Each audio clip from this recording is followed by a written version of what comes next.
अब देख रहे हैं योर मनी और हमारे साथ विरल सर मौजूद हैं जिनसे हम बातचीत कर रहे हैं पर्सनल फाइनेंस के सवालों को लेकर और साथ ही साथ इंटरेस्टिंग टॉपिक्स खासतौर से टैक्सेशन प्लानिंग को लेकर उस पर भी हमने उनसे चर्चा की है। सवाल जवाब का सिलसिला आगे बढ़ाते हैं और हमारे साथ अब वीरेंद्र चौधरी साहब मौजूद हैं हरियाणा से बातचीत करने के लिए।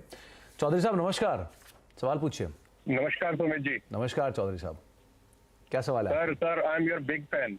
थैंक यू चौधरी साहब, बहुत बहुत शुक्रिया हौसला अफजाई के लिए, हमें देखने के लिए, सराहने के लिए। आप जो सर आप जो नॉलेज देते हैं और उसके साथ साथ जो आप एक ठहराव देते हैं थैंक यू चौधरी साहब, थैंक यू, बहुत बहुत शुक्रिया हमें देखने सराहने के लिए।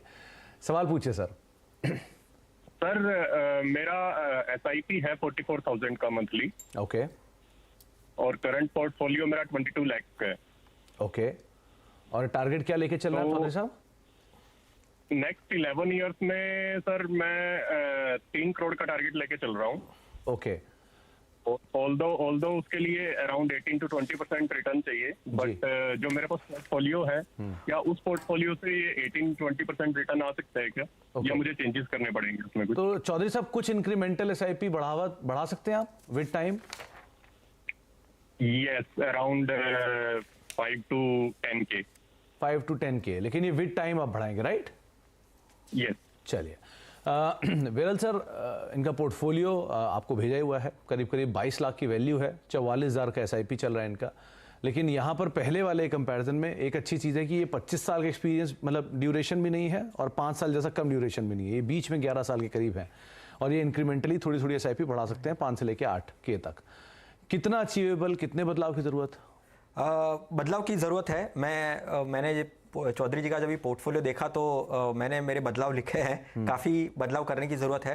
पहले तो मैं हमेशा कहता हूँ दर्शकों को सुमित जी कि बहुत सारे फंड्स हैं पोर्टफोलियो में, तो फंड की जो साइज़ है वो एक 6-7 फंड्स के आसपास भी अगर आप रखते हैं, ऐसा ज़रूरी नहीं है कि आप ज़्यादा फंड रखेंगे तो मेरा रिटर्न्स मुझे हासिल हो जाएगा, मेरा लक्ष्य से मैं नज़दीक पहुंच जाऊंगा या लक्ष्य हासिल कर लूंगा, ऐसा कभी भी नहीं है। 6-7 फंड रखिए, 6-7 फंड से भी आपके लक्ष्य जो आपकी टाइम टेन्योर है या गोल है वो आप हासिल कर पाएंगे। हाँ, डेफिनेटली उसके लिए जो आपकी अमाउंट एक होनी चाहिए, जो टारगेट वो करने के लिए, वो भी एक बार देखनी चाहिए। तो पहले तो मैंने जैसे कहा फंड्स को कम करिए, हो सके तो कम करिए फंड्स को, और लमसम है, अभी लमसम है तो वो ही उसमें ही आप आपकी SIP ऐड करके वो फंड को ओवरऑल साइज कम कर सकते हैं। करंट SIP जो आपकी चल रही है उससे आप लक्ष्य हासिल नहीं कर पाएंगे।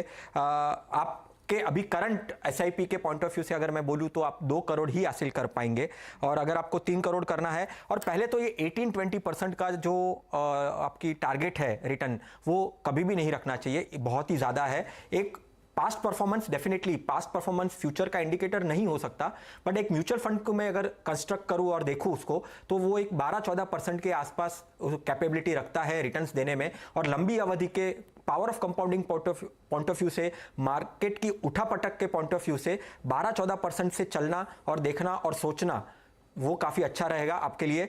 आपको SIP 85,000 की ओवरऑल SIP आपको, यानी आपकी करंट SIP से लेकर टोटल SIP आपको 85,000 की करनी होगी, तो ही आपका जो 3 करोड़ का जो लक्ष्य है वो हासिल कर पाएंगे।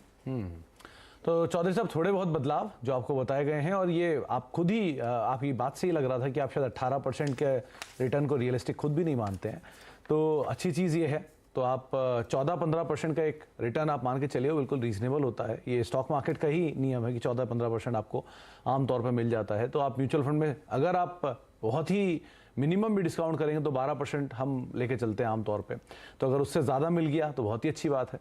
विरल सर ने बात बिल्कुल सही कही कि पास्ट परफॉर्मेंस कभी इंडिकेटर नहीं होता, लेकिन ये भी ध्यान रखिए कि पास्ट परफॉर्मेंस में अगर 18-12 आया है तो कोई बड़ी बात नहीं, आगे 18 भी आ जाए तो दोनों तरह की चीज़ें मिल सकती हैं।